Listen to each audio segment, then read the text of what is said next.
बिस्मिल्लाहिर्रहमानिर्रहीम। अस्सलाम वालेकुम। आज 24 सितंबर बरोज़ुम्मा हम बात करेंगे 3 अहम केसेस के हवाले से। आसिफ जरदारी के ख़िलाफ़ बड़ी अहम कार्रवाई शुरू हो गई है और नैब की टीम बिलावल हाउस पहुंची है। बड़ी अहम तफसीलात हैं जो मैं आपके साथ शेयर करने जा रहा हूं। और साथ हम बात करेंगे B4U कंपनी के मालिक जो बहुत बड़े फ्रॉड में मुलव्वस थे, उनका जो मामला है और उसमें उस केस में बड़ी अहम पेशरफ्त हुई है और नैब ने जो गिरफ़्तारी है, ग्राउंड्स ऑफ अरेस्ट वो जारी कर दिए हैं और कैसे कैसे वो फ्रॉड करता रहा और कैसे कैसे अवाम को लूटता रहा।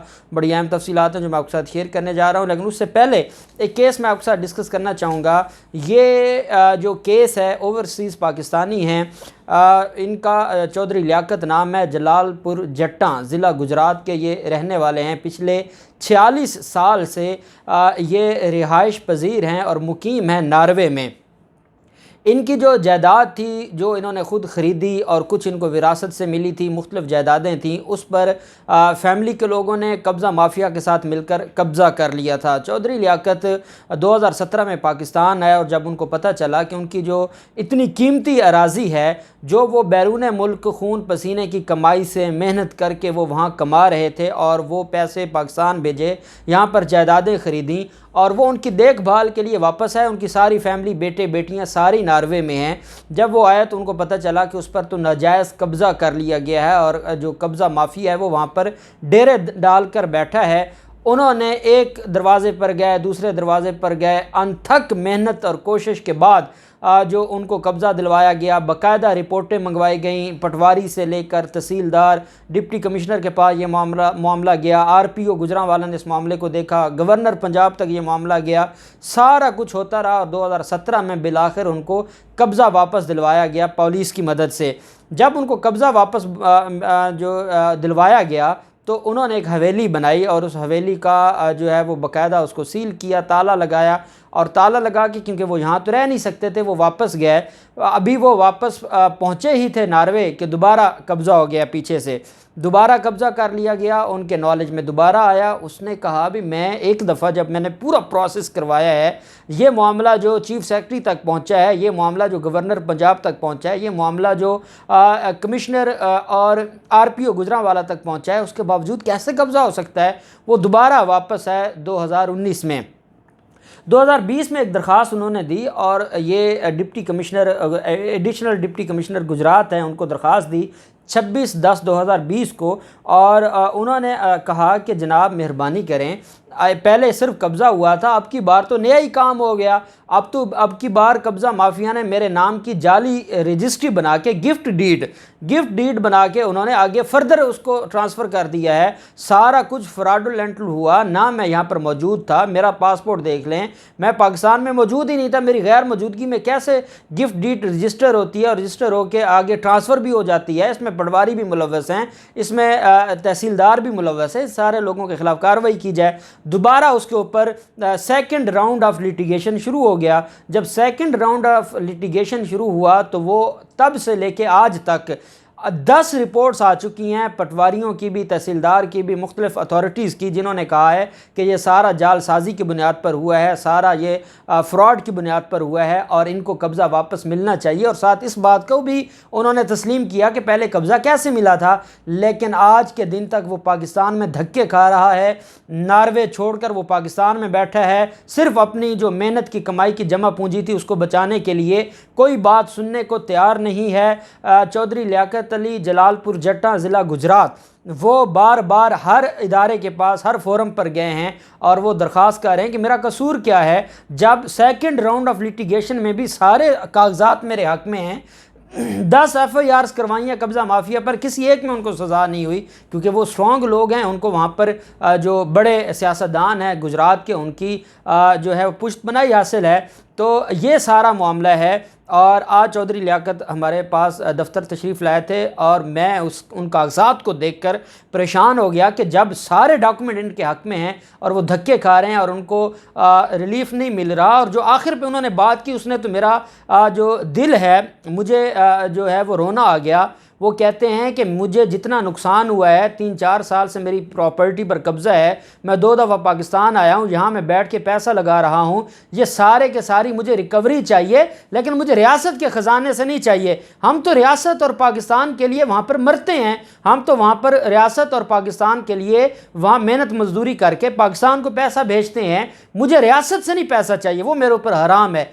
मुझे इन माफिया से, चाहे वो कमिश्नर हो, डिप्टी कमिश्नर हो, डीएसपी हो, एसपी हो, जो ये सारे के सारे इस ड्रामे में और कब्ज़े में मुलव्वस हैं, इनसे रिकवरी चाहिए और मुझे मेरी ज़मीन भी वापस चाहिए। तो मैं वज़ीर आज़म इमरान खान से मुतालबा करूँगा, गुजारिश करूँगा, आईजी पंजाब से गुजारिश करूंगा कि इनको रिलीफ दिया जाए। ये वो पाकिस्तानी हैं जो बैरून मुल्क बैठकर, मैं एक बात बड़ी दुख से कहता हूं कि जो हमारे ओवरसीज़ पाकिस्तानी हैं उनके लिए कब्ज़ा माफिया तो उनकी फैमिली बन चुकी है। हर दूसरा केस जो मेरे पास आता है उसमें उनकी या बहन ने कब्ज़ा कर लिया, या भाई ने कब्ज़ा कर लिया, बहनोई ने कब्ज़ा कर लिया। खुदा का खौफ करें, क्यों आप लोग उन लोगों के जायदादों पर कब्ज़े कर रहे हैं? ये अल्लाह ने माफ़ नहीं करना और हमारे कानून को भी सख्त होना होगा और इनको रिलीफ मिलना होगा। दूसरी तरफ जो मामला है वो है B4U कंपनी का। B4U कंपनी के मालिक सैफुर रहमान नियाज़ी की दरख्वास्त ज़मानत खारिज हुई थी और उस पर अब दस्तावेज़ जारी कर दी गई है। इसको कहते हैं ग्राउंड्स ऑफ अरेस्ट। नैब की जानिब से फ्रॉड कंपनी B4U के मालिक सैफुर रहमान नियाज़ी की गिरफ्तारी की जो वजूहात हैं 11 सफ़ात पर मुश्तमिल हैं। उसमें यह कहा गया है कि सैफुर रहमान नियाज़ी एक तो इंक्वायरी में तावन नहीं कर रहे थे, इस वजह से गिरफ्तार किया। इंक्वायरी मुकम्मल करने के लिए गिरफ्तारी ज़रूरी थी, खदशा था कि ये छुप जाएगा या शवाहिद ख़राब करेगा। नैब दस्तावेज़ में यह भी कहा गया है कि सैफुर रहमान नियाज़ी के खिलाफ करप्शन के ठोस शवाहिद मौजूद हैं। मुलज़म ने फ्रॉड और बदनीयती से कारोबार के नाम पर झांसा दिया। सैफुर रहमान दस्तावेज़ी शवाहिद के मुताबिक अवाम उन्नास से 11 अरब रुपए बटोर चुके हैं। गवाहान के बयानात और शवाहिद की रोशनी में फौरी गिरफ्तारी नागुज़ीर थी। सैफुर रहमान नियाज़ी के शवाहिद के मुताबिक अब भी फ्रॉड जारी रखे हुए थे और उनके बारे में कहा गया कि 1 सितंबर को सुप्रीम कोर्ट में जो समाअत थी वहाँ 2 हफ्ते तक की तोसी हुई थी। डीजी नैब के मुताबिक 116 अरब रुपए का फ्रॉड किया और इस केस के 4 लाख से ज़ायद मुतासरीन हैं और इसकी 4 बीवियाँ हैं और मलेशिया में जो बीवी मौजूद है वो फ्रॉड की मास्टरमाइंड है और वो वहाँ बैठकर फ्रॉड कर रही है। कंपनी पर अमूमी इल्ज़ाम ये है कि उसने आम शहरियों को गैर मामूली मुनाफे का लालच देकर वर्गलाया और उनसे अरबों रुपए बटोरे। SCCP ने इस हवाले से सख्त एक्शन लेते हुए B4U नामी जो प्राइवेट ग्रुप ऑफ कंपनीज पर जुर्माना भी आयद किया था और उसके खिलाफ नैब को रेफरेंस भी भेजा था, जिसकी बुनियाद पर हमने कार्रवाई की है और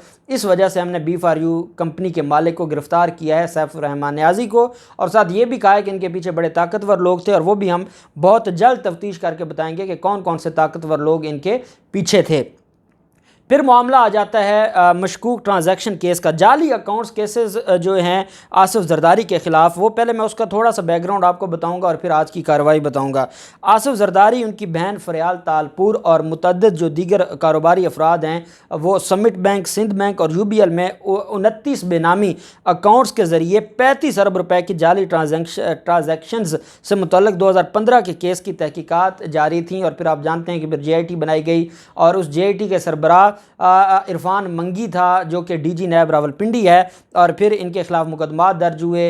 तोशा खाना रेफरेंस इनके खिलाफ फाइल हुआ। इनके खिलाफ जो पार्क लेन रेफरेंस है, मनी लॉन्ड्रिंग का इनके खिलाफ रेफरेंस है, ठट्ठा वाटर सप्लाई रेफरेंस इनके खिलाफ है, न्यूयॉर्क में जो अपार्टमेंट है वो केस अलग है और ये 8 अरब रुपए का जाली ट्रांजैक्शन का केस है वो अलग है। FIA ने मारूफ बैंकर हुसैन लवाई को गिरफ्तार किया था और जिसके बाद अगस्त 2018 में जाली अकाउंट्स केस में ही ओमनी ग्रुप के चेयरमैन अनवर मजीद और उनके बेटे अब्दुल गनी मजीद को भी गिरफ्तार किया गया। 7 सितंबर 2018 को सुप्रीम कोर्ट ने साबिक सदर मुमलिकत और उनकी बहन की जानिब से मुबैना तौर पर जाली अकाउंट्स के ज़रिए अरबों रुपए की मनी लॉन्ड्रिंग केस के लिए JIT तश्कील दी थी। उस JIT ने साबिक सदर आसिफ जरदारी, फरियाल तालपुर से पूछगछ की, जबकि चेयरमैन PP हैं बिलावल भुट्टो, उनसे भी मालूमात हासिल करने का फ़ैसला किया गया था, उनको भी शामिल तफ्तीश किया गया। आसिफ जरदारी ने JIT को बताया था कि 2008 से वो किसी कारोबारी सरगर्मी में मुलव्वस नहीं है और सदर मुमलिकत का ओहदा संभालने के बाद उन्होंने सारे फ्रॉड छोड़ दिए थे। बाद में केस की JIT ने अदालत उज़्मा को रिपोर्ट पेश की जिसमें 172 अफराद का नाम शामिल था, जिस पर वफाकी हुकूमत ने इन तमाम अफराद के नाम ECL में शामिल कर दिए थे। बिलावल जरदारी और मुराद अली शाह का नाम ECL से निकलवा दिया था। सुप्रीम कोर्ट ने, साकिब निसार ने और बाकियों के नाम आज तक ECL में शामिल हैं। सुप्रीम कोर्ट ने यह केस नैब के सुपुर्द करते हुए 2 माह में तहकीकात का हुक्म दिया था।